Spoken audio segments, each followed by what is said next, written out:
Your passport is clean. Your hands aren't. You drink espresso in a hotel lobby in Vienna and memorize the faces reflected in the glass behind the bar. One wrong glance, one wrong name, and a life you built from paperwork collapses in seconds. You keep moving anyway. This is your life, level by level, inside Mossad. Field agent, where direct action meets hidden identity. You wake before dawn in a rented apartment with furniture that isn't yours. A local SIM card, a second wallet, a third name. You check the dead drop under a loose tile behind a radiator and find a folded receipt with 2 numbers circled. You walk routes like prayers. Tram, market, side street, cafe. You photograph a license plate without looking like you're photographing it. You practice your accent until it stops sounding like practice. Your burden is exposure. Every casual conversation is a test. Every border stamp is a question. You tell yourself the cover story is solid. You tell yourself the surveillance behind you is just a commuter. You tell yourself the small mistake you made yesterday isn't already traveling through someone else's file.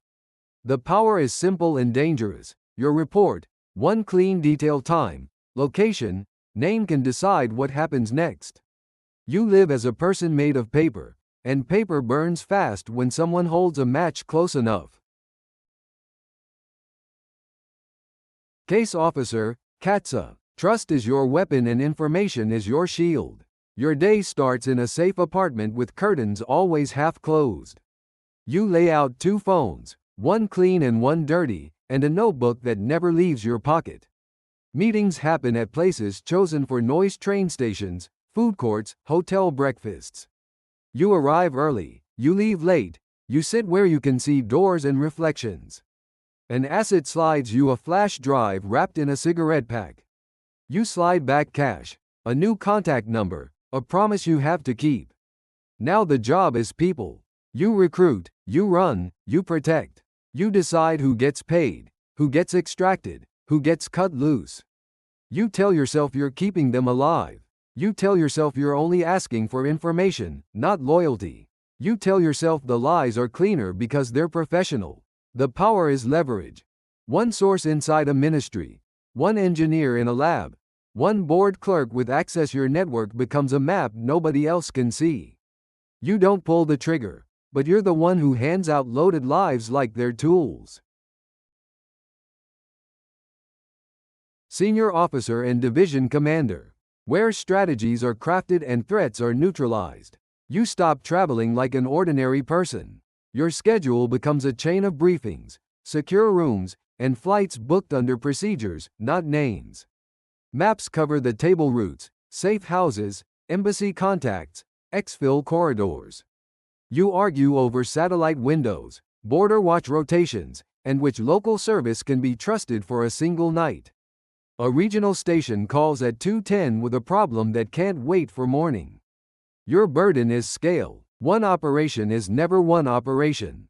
It's cover documentation, legal guidance, medical contingency, and a clean story for when things go wrong.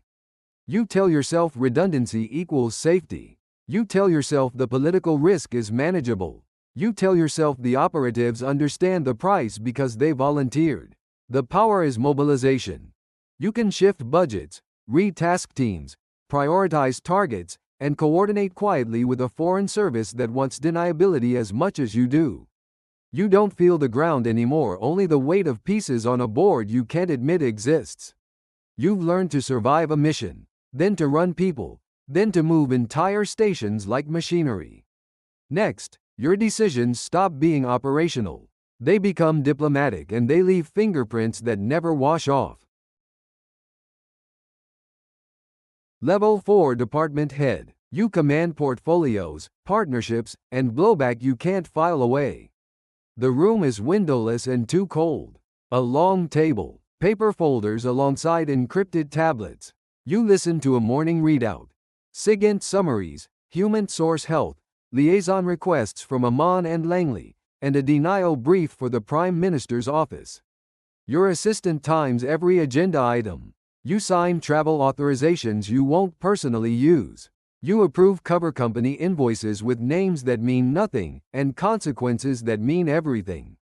Now the work is diplomacy disguised as management. You decide which foreign service gets a fragment of truth, and which gets a polished omission. You tell yourself sharing buys access. You tell yourself withholding prevents leaks. You tell yourself the compromise is temporary. The power is allocation. Budgets, tech collection, cyber support, language analysts, and the rarest resource permission to act. At this level, you don't carry a pistol. You carry a pen that can start a flight, end a career, or leave a country pretending it never met you. Level 5 Director. You are the face of the unseen. Every success is secret and every failure has a name. Your car enters through a gate that never appears on tourist maps. The office is quiet, insulated, and constantly interrupted. A secure phone flashes. A red folder waits. You stand over a wall display with live feeds, shipping registries, banking alerts, and a calendar that includes meetings no one can acknowledge. At night, you brief the Prime Minister with sentences engineered to be remembered. This is command without distance. You choose targets that will ripple through markets and ministries. You choose operations that require allies, and operations that must leave allies in the dark. You tell yourself the intelligence is strong enough. You tell yourself the cabinet understands the risk. You tell yourself deniability is a kind of armor. The power is authority. To authorize a covert action, to halt one midstream, to trade an asset for time, to turn a rumor into a file and a file into policy. You become a national secret with a human heartbeat, proof that even the shadows have a chain of command. There's no rank where the work becomes clean.